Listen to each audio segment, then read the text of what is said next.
একটা সময় যে ভাই বোনগুলো একসাথে খাওয়া দাওয়া, একসাথে পড়াশোনা, একসাথে ওঠা বসা, একসাথে খেলা, একসাথে ঝগড়া করা, একসাথে ঘুমাতে যাওয়া, একই সাথে গল্প করা, হাসি আনন্দ, মায়ের কাছ থেকে মার খাওয়া থেকে একজন আরেকজনকে বাঁচাতো, একই সাথে বড় হওয়া সেই ভাই বোনগুলো আজকে টাকা পয়সা এবং জমি জমার দম্বে একজন আরেকজনের লগে কথা বলতেও দ্বিধাবোধ করে।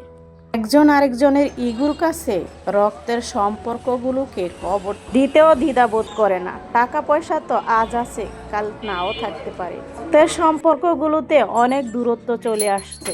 আজকাল ভাই বোনের ভিতরে ফাটল লাগানোর জন্য বাহিরের কাউকে থাকতে হয় না, পরিবারের লোকই যথেষ্ট।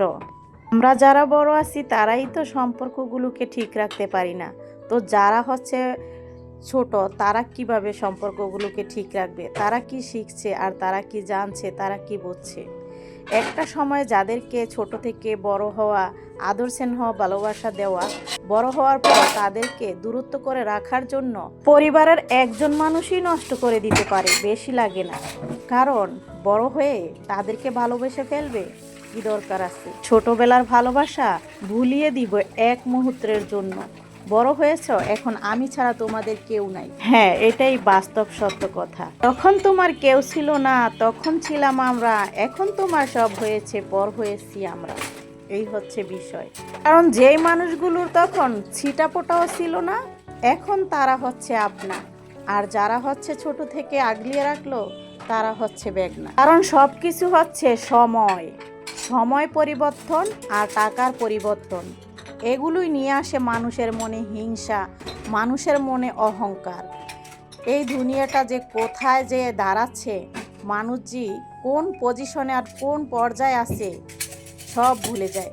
মানুষ সব কিভাবে ভুলে যায়, এটাই হচ্ছে বাস্তব। প্রত্যেকটা মানুষের ফ্যামিলিতে এই সমস্যাগুলো খুব দেখা যাচ্ছে। কারণ আগের ভালোবাসা, স্নেহ, মায়া, মমতা কিচ্ছু নাই। যার টাকা আছে তাকে ভালোবাসার মানুষ আছে, যার টাকা পয়সা কম তাকে ছোট করার মতো মানুষের অভাব নাই। আর তাদের সাথে সম্পর্কগুলোও কেউ রাখতে চায় না। এটাই হচ্ছে বাস্তব সত্য কথা। সম্মানিত দর্শক, আসসালামু আলাইকুম। আমি ফাতেমা বলছি নারায়ণগঞ্জ থেকে।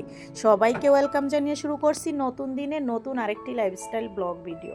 আশা করছি সম্পূর্ণ ভিডিওটি শেষ পর্যন্ত দেখবেন ইনশাআল্লাহ। ভিডিওটি আপনাদের কাছে শেষ পর্যন্ত দেখলে ভালোই লাগবে। তো আজকে শেফালি আসবো বলে কাজগুলো হচ্ছে দেরি করে শুরু করছি।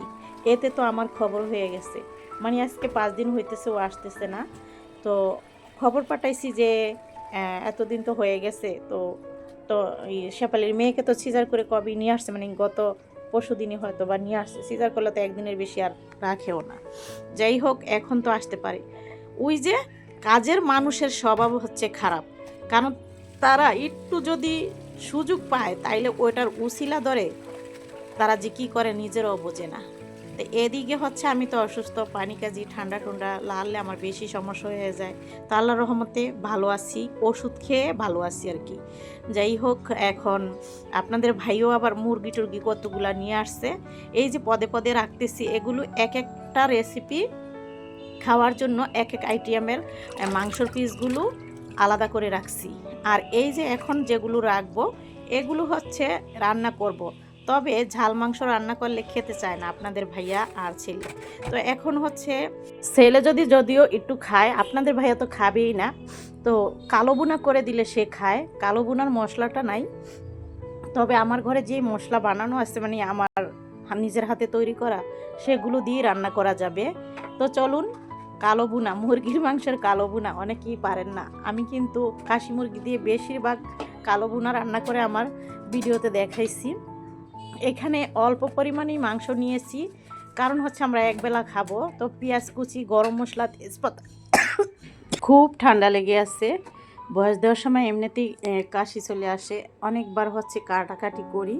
যাই হোক, এই তো এইখানে দিয়ে দিলাম হচ্ছে মরিচ গুঁড়া, হলুদ গুঁড়া অল্প পরিমাণে দিতে হয় কালো বুনাতে। মরিচ গুঁড়া, হলুদ গুঁড়া, তারপর ধনিয়া গুঁড়া, জিরা গুঁড়া, এরপর লবণ, অল্প পরিমাণেই আদা রসুন বাটাটা দিব, বেশি দিব না। আর এই যে আমার বানানো স্পেশাল মশলা, এটা দিয়ে বিরিয়ানি, গরুর মাংস, খাসির মাংস, মুরগির মাংস, এরপর হচ্ছে আপনার কালো বুনা, দলা বুনা সবই করতে পারবেন। তো আমি এখানে তেল দিয়ে তারপর টক দইটা দিচ্ছি। টক দইটা মানে কিনা টক দই বরফ গলার পর এগুলোই ভালো থাকে না, কেমন পানি পানি হয়ে যায়। যাই হোক, হাত দিয়ে মাখিয়ে নিচ্ছি। দেখছেন তো হলুদের পরিমাণটা খুবই কম দিয়েছি। আমি তো একটু কালার ক্যামেরা দিয়ে করতেছি। যদি আমি এটা মানে স্বাভাবিক যেই ক্যামেরা সেটা দিয়ে করতাম তাহলে আরও সাদা দেখা যেত। যাই হোক, তো যেটা একটু লাল টাইপের থাকে সেই ক্যামেরাটাই দিয়ে ভিডিও করি, ওটা দিয়ে আবার বেশি সাদা দেখা যায়, এগুলো ফ্যাকাশে সাদা দেখা যাইতো। যাই হোক, এখন বসিয়ে দিয়ে চলে আসলাম, কারণ ও আসে নাই আজকে। আগে আগে এগুলো করিনি, ভাবছিলাম ও আসবে তখন আমি অন্য কাজগুলো করব। তো যাই হোক, এখন রান্নাটা বসিয়ে দিয়ে কোটাকাটি করতে যে অনেকটা লেট হয়ে গেছে। অনেকগুলো মুরগি আনছে, এগুলোকে আবার পদে পদে ধুইতে হয়েছে, পদে পদে রাখতে হয়েছে। তারপর আজানও দিয়ে দিতেছে। তো এই সময় ফার্নিচার আর মোছামুছি সময় নাই, ঘর ঝাড়ু দিয়ে ঘরটাকে ভালো করে ঝাড়ু দিয়ে তারপর হচ্ছে লাঠি দিয়ে মুছে ফেললেই হয়ে যাবে। এখন এই রুমটা ঝাড়ু দিয়ে নিচ্ছি, এরপর এক এক করে হচ্ছে সব জায়গায় ঝাড়ু দিতে হবে। তবে ভিডিও বড় হয়ে যাবে, আমি অল্প অল্প করে দিচ্ছি যতটুকু পারছি। এখন আবার নাড়ানাড়ি করতে চলে আসলাম, একটু নেড়ে চেড়ে দিয়ে আবার চলে গেলাম মেয়ের রুমে। এই তো এখানে এখন হচ্ছে বিছানা অগুছালো কাপড় চোপড় ছিল, সেগুলো একটু গুছিয়ে ভাঁজ করে রেখে তারপর রান্নাটাও কমপ্লিট করব। বেশি কিছু রান্না করব না, আজান দিয়ে দিচ্ছে। তো আমি যে কথাগুলো বললাম সম্পর্ক নিয়ে, সেই কথাগুলো দেখবেন যদি আপনার নিজেরও না হয়, তাও এই কথাগুলো বলার সময় হচ্ছে বুকটা মোচড় দিয়ে উঠবে। কেন জানি অজান্তেই চোখের পানি এসে পড়বে, খারাপ লাগবে। কারণ এমন কোনো মানুষ নাই যে ভালো আছে। কারণ যেদিন থেকে আপনি আপনার ভাইকে বিয়ে করাবেন সেদিন থেকে আপনাদের সম্পর্কগুলো পর হয়ে যায়। কিন্তু খেয়াল করে দেখবেন, বোনকে বিয়ে দিলে কখনো ভাই পর হয়ে যায় না। এটা হচ্ছে সব বাড়ির নিয়ম। আসলে ভিডিওতে আমি ভালো মন্দ কথা বলি, তো কখনো কখনো নিজেদের সাথেও মিলে যায়, আবার অনেকে বলে কি ওনাদের মনে হয় এই কথাগুলো। আসলে এই কথাগুলো সবারই, যারা আমরা বুঝি তারা তো জানি, আর যারা না বুঝি তারা তো মনে করি হ্যাঁ এটা আমাকে বলা হয়েছে। এটা কাউকে বলা না, এটা প্রত্যেকটা মানুষের সাথে হওয়া।